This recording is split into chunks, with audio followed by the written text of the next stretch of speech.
Records live in 3, 2, 1. The Angry Chicken is a production of Amove TV. Bookmark amove.tv for more gaming and esports shows. The Angry Chicken is directly supported by listeners like you via patreon.com/TAC. And if you would like to see a live recording of The Angry Chicken, come on out to CreateCon in Orlando this July. Tickets and info over at createconvention.net. Everyone, get in here!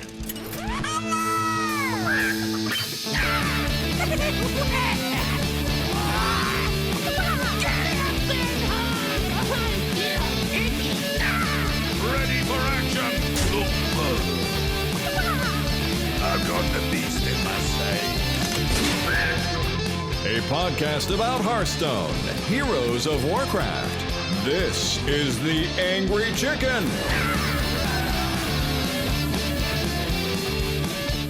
Welcome back, guys. This is the Angry Chicken Brawl for Cart Crash at the Crossroads. I'm Garrett Weinzerl, and I'm sitting here with Jocelyn Moffat and Willie Dills Gregory. Welcome back. Hello, hello. Everyone doing okay? Is anyone suffering from whiplash? Are you calling your lawyer at Orgrimmar? Everyone okay? Totally missed the opportunity to wear a neck brace. Wouldn't that have been great? And we'd like draw a little horde and alliance symbols on it, or like Except a fake... not alliance symbols. Just sword. Sorry. There's a swinging for both teams joking here somewhere. I'll let you find it. But anyways, yeah, so we're here. So the Brawl this week, guys, it's a new one, obviously, because we're doing an episode. We get to choose a class. We get a random deck. And on our first turn, we get to pick a second set of random class cards from a class that is different from the one we just picked, from 3 potential classes via the Discover mechanic. Yeah. It's pretty good, actually, but it's interesting. Didn't we just talk about having multiple classes like 2 weeks ago, a week ago? It was a little different. We were talking about split we were talking cards. about the multiple class cards, but we did also bring up the hero class thing that, essentially you kind of get to do in Magic. Yeah. Which is pick your colors, whatever. Yeah. So, I mean, we were talking about it, and then it was just kind of funny that then I go look at the Brawl like the very next day. I was like, oh, combining classes. I mean, we this was obviously not that fast of a turnaround from the folks at Team 5. I don't think they heard us and were like, oh, we should design this right now. Go. Yeah, I know. This was data mined over a month ago. These choose a class cards that come up on the Discover. Mm-hmm. Whatever the last patch, not the most recent patch, but the one before that. I think the one that set up for Old Gods. These were found. So yeah, this is a super cool, unique Brawl, and random as hell. Oh my God, so random. Yep. Yeah. I've had some really, really rough games. Random. So I had some people coming to me saying that they really didn't like the Brawl. But I had talked about the last, I guess last week's Brawl. That was really rough for your accounts that don't have cards. Mm-hmm. And this Brawl is amazing for your accounts that don't have cards because it puts you on even footing with everybody. And it takes it back to decision making. So don't have to build a deck. Don't have to have a bunch of cards. And you can just do your quests in a fairly decent fashion by just making better decisions. So for all your free-to-play players out there, have at it. This is your week to get your quest done. And enjoy some interesting randomness. I actually found it like the decks where it's just the random deck. To me, that's the most boring type of randomness because, there's no choice whatsoever. Yeah, I mean, it's fun to do that with your friends because of, it being weird and you don't play the exact deck that they're playing and everything's kind of up in the air and you have no idea what card's going to get drawn next and that kind of thing. But it's not really that fun to just play against random people because you don't have that interaction of talking to each other on Skype or whatever. And we also have this expectation from Brawl where it's like, well, it's this place where things can get weird. Mm-hmm. So it really is just not knowing what my cards are, but I know they're going to be the class that I picked and neutrals. Like it's just a normal game of Hearthstone, but just a random assortment. That's not all that exciting. Not in the realm of the things we have seen from Tavern Brawl. But this at least is giving us something that we cannot do in any other way, and totally fresh and new. And I found it actually pretty fun because I did get tired of it after, I don't know, 6 or 7 games or something, because I ended up doing it on all my other accounts to get some quests done and earn the packs and stuff. But after 7 or 8, I was fatigued on it. It was fun for like a little bit, and then it was like, oh, okay, when I'm priest, this is the best one to pick. When I'm whatever, but at first it was trying them all out. That was really interesting to me. But it the randomness does wear on you after a time, for sure. Oh yeah. Yeah, definitely. I picked mage as my second class and ended up with 2 archmage Antonituses, so I was pretty happy. Yeah, that sounds good. Garrett's just like, God damn it, Jocelyn. So the first class you pick is the only one that you actually get credit for as far as quests are concerned. Yeah, which is like so sad. I got so excited because I was like, oh my God, Druid Mage, I'm going to get both my quests done at the same time. All your quests done really fast. Yeah, that would be... Yeah. I don't actually see that as being too bad of a thing because... You still can't complete more than 1 quest a day, right? Essentially, because you only get 1 quest a day. Yeah. But you can catch up real fast on your other accounts. But yeah, so basically, make sure you pick the first class as the one that you want to get the quest done on. But the other thing is, the first class is going to be the one that gives you the hero power. So, don't pick shaman as the first one. Yeah, don't pick warrior as the first one. Like pick those as the secondary ones because it's always better to have like heal or ping.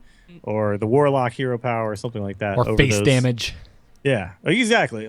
But you want to have, I did a bunch where I was mage and warrior, and then I actually did one where I was warrior with mage, and it was terrible because I was just armoring up when I could be pinging. I'm like, oh, I could be pinging that, clearing it off the board, but instead I'm armoring up, and half my cards have no synergy with my hero power. So. Yeah, I think I did Druid Hunter a few times, trying to get some sort of beast Druid Hunter thing going. Oh, that's a good idea. Yeah. Eventually it worked, but it took a few games. But again, just because of the randomness. But yeah, the Druid with the Hunter cards worked pretty well. That actually seems really pretty good. well. Not to mention the fact that you got pretty decent spells in Hunter 2, and then you've got some spells that actually kind of work well. And putting Mark of Yasharaj as a Druid card, putting that on a animal companion seems pretty good. Oh, that's disgusting. Yeah, I kept trying to make Hunter Warlock work because I'm like, yeah, Hunter aggro and more like cheap Warlock spells, but I kept getting mid-ranged cards. This isn't working out. I think if you do Hunter as your main class, you probably want something like Shaman where you can get burn cards, right? Yeah, that's a good point. You could be hyper aggressive with just more potential to go face. But again, it's you don't know what you're gonna get at all, and I'm not exactly sure what the mix is. I know you start with 15 cards of your original class, but they're a mix of neutrals in there too. Yeah, exactly. So it's not 15 Hunter cards. It's 15 cards. I guess 8 of them being Hunter, probably something in that range, and then you add the 15 cards after you select on the first draw, and then you get the first card that actually comes up isn't necessarily one or the other. That's random as well. So I think it actually just shuffles those 15 cards in. And then you draw your first card. But yeah, it just seemed to me like picking a good hero power as your first pick and then just seeing what you got and based on your opening hand, making the decision there. That seemed to be the strategy to go with rather than trying to force something. Some make a lot of sense. Druid Hunter, that makes a lot of sense. But I had a couple games where I had really heavy opening hand and then a Druid was offered to me and I was like, oh, Druid, now maybe I can ramp into this opening hand. Did you get any ramp cards whatsoever? Did actually. I had one game where I got Innervate and I was able to innervate some cool stuff. I actually had one game where I drew Deathwing in my opening hand, and then I picked Druid to try to be able to So you get out earlier. You ramped into Deathwing. But I didn't end up in that game doing it. But I did get the cool play where a hero powered innervated Deathwing, so I actually used up all the cards. Nice. Yeah. But yeah, no, there was a lot of interesting choices to be made where I think you can make an objectively best decision once you see your opening hand and the 3 selections, which that was the most interesting part of the whole thing. Well, that's the maximum level of agency you have over your deck in the Sprawl. Yes. Assess your starting hand, pick your class based on that. Start the game. Yeah. And the other thing I think you can do, is keep good cards over good curves. This was the other, if I were to give any other little point of advice. Because you might throw away some good cards that maybe cost 6 mana and get back a whole bunch of crap. So... Very, very true. And you're actually also pretty safe to play your really good cards. Like there was a couple times where I held off on doing stuff because I was like, oh, what if there's removal? I don't think I've actually run into anybody, myself included, that has had removal. Yeah. I had Sometimes I do. I had Acid Maw Very and rarely. Power Shot, and it was beautiful. Oh, nice. It was Oh, absolutely man. beautiful. Yeah, I did play against the priest who seemed to have everything to get rid of my board, but I still ended up winning the game, just kind of outlasting them. But yeah, no, you don't really play around things either here because nobody has anything they want. It's just all random, you know. So it's just not worth it. It's just play the best card you can on that turn. Try to keep the board as in your favor as you can, because the games are all fairly slow. You know, again, because people just don't have the burn they need to finish you off, or the removal to keep your board clearing. So there's a lot of minion trading, using of hero powers. A lot of times I got down to top deck wars with people because we all ran out of cards. The games are just weird and awkward and slow, and just try to do your best with what's in your hand, I think. Yeah, it's funny listening to you talk about it, Dills. It sounds we might as well be talking about Arena. Like A little bit, but you can't even in Arena. You still have more control. Well, you're way more more. likely to have synergy in Arena than here. So yeah, I wasn't saying it was 100% analogous. analogous, but a lot of the same kind of tips and strategies hold true here. Yeah, it definitely does play out in that similar fashion where you're not winning the game just because you curved out better than the other guy, because you're going to at some point miss a drop. And at some point you're going to win out by making value trades, playing efficiently with the cards you do have. So getting the most value you can out of whatever you end up having is amazing in this brawl. Yeah. Overall, I gotta say, I really dig this brawl, even though I've had some extremely rough games. But I think this brawl might be the one where I've lost the most and still had the most fun. You never know what you're going to draw next, which I think is really interesting. It's totally crazy. And when the pool is two different classes, I wouldn't mind seeing this where you pick a third class on turn 3. So you get like one class 10 cards, and then another class 10 more cards go in your deck, and then the third, like on turn 3, you pick another one, and then boom, now you've got 3 different. Like they could go crazy with this. This is what I want in Brawl. I want it to be weird and out there, and a couple of games are fun, and then I'm done. That's what I want, And they should call it the Tri-Wizard Tournament. There you go. Yeah. But I mean, this to me this seems like how Brawl should be. Is here you go. Here's a way to get a quick pack, something that you can't really do anywhere else in the game. Take a break from regular Hearthstone, and now, okay, cool, you can be done now because it's fine. Like you don't need to sit here and grind it for a week straight or whatever. Within the first hour, I felt like I got it, and it was cool, and I liked it, and now I was done. Had a good time. Just take a moment and just kind of bask in the glow of how kind of dope Hearthstone is right now. Like, if I'm bored with one thing, there's other options. I can go do something else. If I'm bored with Standard Ladder, I have Wild Ladder or Arena or Tavern Brawl, depending on the day of the week, but still. Or just change your deck up completely, and it's a whole new ball game. It's there's so many decks right now that I don't really know what the most efficient deck to play is.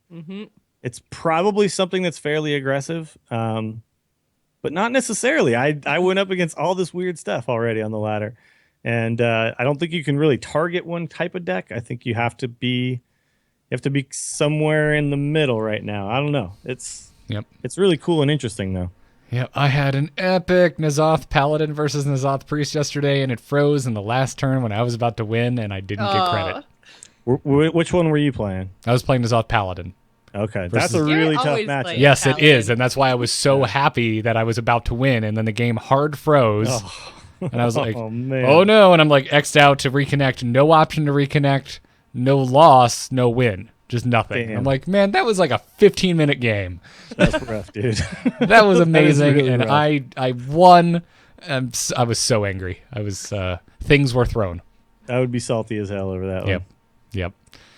I like I was playing this deck that somebody got really high legend with last season, and I was looking at it, and I'm like, oh yeah, it's probably a pretty good deck. And I started playing and realized, this deck is targeting Zoo, and we did see over the last week kind of a rush of Zoo, but every non-Zoo deck I played, it was just a struggle. And so I don't think you can go that route right now. I think I think might be the best right now is to either play Zoo yourself or the mid-range Hunter deck might be. Yes, thank you. Really I strong love option mid-range right now. Hunter. I love it. Yeah. I love it. Have you? What were your thoughts about slotting in explosive trap to tech against Zoo?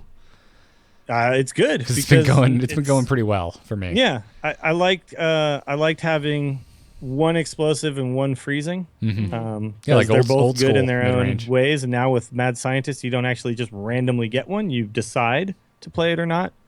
With that and the ability to do things like Unleash the Hounds, you have so many ways to deal with giant zoo boards. So Yeah. it's pretty strong. I like it, man. Carrion Worm for the win. Not to mention Or grub. when you Carrying get grub. the board, you end up doing so much damage that you never you just don't lose once you actually get the board. Oh God, no! If you get ahead with that deck, you're pretty much locked in. If you want to see someone play mid-range Hunter incredibly well, check out 6-0 on the Star Ladder tournament recently. He just played it to perfection, weaving in hero powers in the right turns and all that kind of stuff. Just maintaining the board advantage, but making sure that damage is always being done, so the opponent was just always on the back foot. It's a really strong deck, I think, in a meta where there's a lot of unpredictability, because you know what your game plan is. Your game plan is get on the board, hold it, and just continue pouring damage into their face. And a lot of decks aren't going to be able to deal with that. So Yeah. if anybody's having trouble, give it a shot. Yep. And for those looking, asking for a deck list, the mid-range Hunter deck lists are everywhere. Yeah, Tempo Storm, seriously. Hearthhead, Hearthpone, all over the place. And they're all pretty much the same thing. You can make tech decisions. That's why I was asking about Explosive Trap, because I haven't seen a lot of the lists that are posted running it. But, lower on the ladder, starting off the season, if you're seeing a lot of Zoolock, it definitely seems like a smart inclusion. Well, here's a tip for people who ask about decks, because we get this a lot where someone sends us a tweet or something saying, "Where can I find this deck list?" And I'm not being I'm not trying to be a dick here, but what I'm saying is here's the way that I find them myself. Is I use Google, I look at the player's name and then the best description of that deck list. So right now I just looked up 6-0 mid-range Hunter, right? But then search tools look for the past week, Yeah. because a lot of times they're changing quite a bit, but generally someone has posted that version of the deck sometime within the last week, and you can find it. The thing is, right now there's so many ways to look. There's Hearthpone, Hearthhead, Hearthstone top decks, Net Deck, the little app thing. Then there's just so many different ways right now to look them up. Tempo Storm, all that kind of stuff. So all you just need to make sure that you're searching the right terms, and you should be able to find it. Yep. Absolutely. And if you're looking for stuff from specific tournaments, those are usually hopefully a little easier to find, especially if the tournament's already passed. You can just type in the tournament. Again, use those search tools, because stuff like DreamHack happens multiple times a year, so it's easy to accidentally stumble on 2014 DreamHack deck lists. But I'm with you. I'm with you there, Thales. I see that stuff all the time. I'm just I'm gonna have to Google it, guys. It's the same thing you should be doing. Well, it's not that I'm just saying don't ask me for a deck list, because that's not what I'm saying at all. But I'm just saying this is how I find them, and this is the best way I think to find a specific list, because people are constantly using all the tools out there to post them up somewhere. Yeah. And so there's lots of information out there. You just got to know how to Google. Yep, absolutely. So, and we usually have them in the show notes, but obviously we weren't planning to talk about mid-range Hunter. Yeah. Mid-range Hunter. So it's not linked in the show notes. So actually, I don't ever link the Brawl show notes, because usually it's just there, so I know what email I need to read. So yeah. Here's Just Saying's got a list that uses exactly what you're talking about. One explosive, one freezing. Bam. there you go. Bam, done. Bob's your Post it uncle. right here for everyone. A term I don't get to use a lot. Well, anyways, before we take an email, let's thank our patrons over at patreon.com/TAC, who are 100% to blame for the Brawl episodes. This blight upon your ears known as the Tavern Brawl episode, it's their fault. It's these people's fault. Actually, no, these people are awesome. We're really glad to be doing these episodes, and we can't thank you guys enough for supporting the show. Let's thank Tony R., Drew Z., Sean S., Robert R., Frank Tank, Jacob P., Neil C., and Julio A. Thank you guys so much for the support. We really do appreciate it. And let's take a Brawl email. Hello? Hello, it's me. Hello. Just quickly, do you get my message? Yep. Oh, Hello, brother. You can send your emails to tacpodcast@gmail.com. Das Plow writes in today and says, hello, perturbed proto-nuggets. Oh, I love that one. I want that on a shirt. Really good. I want that on a shirt. I ended this week's brawl as the dreaded Murlocamegadon. Murlocamegadon is what I'm going to. That's what I choose to pronounce. That is a warlock with mage and paladin cards with a hero power that summons a 1/1 Silverhand Murloc. Can't figure out what class to play? Why not play them all? So that must have been the warlock picking the mage warlock picking paladin with a renounce darkness into mage. Sure. Makes sense. That's the only thing I can think of, right? Oh, no, wait, it would be renounce darkness into... Oh, I guess it doesn't really matter because you'd have to have the card to play. First. Yeah.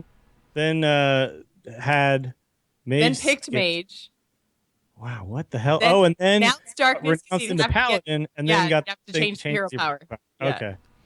Okay. I wish Das Plow had given us that sequence. No, it's way more fun to figure it out. Yeah, that is nuts. Absolutely. I'm assuming. So there's your 3-class thing that you were asking for, Dills. You just look, there's a way to do it. And then get it to randomly give you warlock somehow. Exactly. I did have a couple games where I chose paladin because I was like, well, I think the 1/1 hero power is actually okay. And then I got the Murloc, whatever it is, the 1/3 that changed their hero power, and I thought, I don't know if I want to use this because what if I have Quartermaster? The Quartermaster. It is wild in the brawl, so I don't know if I have Quartermaster. I don't know if I have Murlocs in here. That would be awesome. So I just kind of sat on it and hoped I could grab one of those kinds of cards and then make a decision. But for all you know, the rest of your deck is wisps. Exactly. Who knows, man? Who friggin' knows? But yeah, it was kind of frustrating because here's the other thing. So we got an email from somebody about, and I can't remember where, or maybe it was a tweet or something about it's fun to experiment in Tavern Brawl and not have the little question mark that I was talking about in last week's Tavern Brawl episode. Which, I get it. I could see it, but I disagree because I'm the kind of person who just likes to make an informed decision if at all possible. So even for this one, I wouldn't mind if the deck list popped up on the right after you actually got your second class. So then you could kind of see what cards you actually have in it. That would actually be fun for me. I still don't know what order I'm going to draw them in, but that moment when you see it, I think the reason that they don't do it is if you see a really crappy deck, you would just concede right there. So I think they don't, but I also think there might be some fun in having it. Yeah, no, I'm with you there. I would like that too, but I also agree with your summation of, well, there's a lot of people probably just concede when they got a bad deck. Yeah. And they don't see any legendaries and go, oh, whatever, I'm out. Yeah, and the flip side of that, there's something fun about just being like, what card is it off the top? Oh my god, it's Deathwing. Yeah, absolutely. There's arguments to be made both ways, so it's never going to be perfect for everybody. Yeah. So I was only bringing that up because I would like to just know all the little ins and outs before I start. Yeah. No, I am in your camp, Dills. I'm in Camp Dills. There's a lot of have s'mores later and talk about the Giants. Craft time at 4:00. Sounds like so much fun. See you there. Everyone has to wear a Giants hat, and other than that, it's clothing camp optional. uniforms. All right, yeah. Oh, jeez. Awesome. Well, Das Plow, thank you for writing in. I'm glad that you were walking with your Hearthstone collection, tripped, and whatever cards fell into your deck is what you decided to play with. So, that's awesome. What a fun freaking brawl. Oh, we didn't rate it. Dills, what would you give this brawl? I rate this brawl 1 innervated Deathwing a victory. It was probably my most epic game. Yeah. And I enjoyed it. I was totally losing the game too, and then I played it. I was like, "Suck it!" Jocelyn, how about yourself? Oh man. Okay, so 1 Murloc Magedin out of a Drew Hunter something else. I don't even know. I give it 5 calls to my Orgrimmar lawyer out of 5. It's good. I have whiplash, but it was a good time. So that's going to do it for this episode of the Angry Chicken Brawl. Thanks again to our epic patrons over at patreon.com/TAC for supporting us and unlocking this extra episode. So thank you guys. Also, don't forget, we're up for a podcast award. So go to is it the podcast awards or is it just podcast It's awards? just podcast awards. Podcastawards.com. Go down to games and hobbies and vote for the Angry Chicken once a day until the 12th. And if you would like to make it even easier for yourself and vote for all of our friends in all of the categories, go to hat.t2t2.eu and you will find out who all of our podcast buddies are up for awards and what categories and who to vote for. So check that out. I'm really excited about this, guys. I want a trophy. I want it. Anyways. I want it pretty bad too. Yeah. No new iTunes reviews this week. If you're listening to the Brawl Show on iTunes, drop us a review. We'd really appreciate it. Find all the other podcasts on newmove.tv. Thanks to our Patreon producers, Declan H., Peter Williams, and King Louie. Get our swag on bit.ly/amove store. Follow the show on Twitter at TAC Podcast, and we will be back this following Tuesday night at 4 p.m. Eastern Time on twitch.tv/amovetv. Joss, where can folks find you? They can find me right here on AMove TV every Wednesday night for the Gamers In. You can find me over on Twitter and Twitch at Joss Plays. Sweet. Dills? Check me out on Twitter. I'm at Willie Dills. The Twitch is twitch.tv/WillieDillsSF. I did a nice little earlier stream today, and that was quite fun. We're going to try to mix those in more, and also just kind of get my schedule less late nighty. So if you're a EU person, have no fear. Those streams are coming your way soon. And check out the youtube.com/WillieDillsSF as well. Totally rocking. Also, Willie Dills SF, man, that's false advertising. Yeah. No, it's just for my hat, you know? All right, fine. Needs to be like what? Willie Dills. I left my heart in San Francisco, Garrett. TX, Willie Dills AU? I don't know. Anyway, follow me on Twitter at Garrett Art. Find all the podcasts on amove.tv. Go check out Jocelyn and I talk about Game of Thrones on Embrace the Spoilers. Go check that out. And new Overwatchers is up. So that's the stuff this week. Have a good one, everyone. Until next time, job's done. Job's done. Job's done. Yes! Super enthusiastic.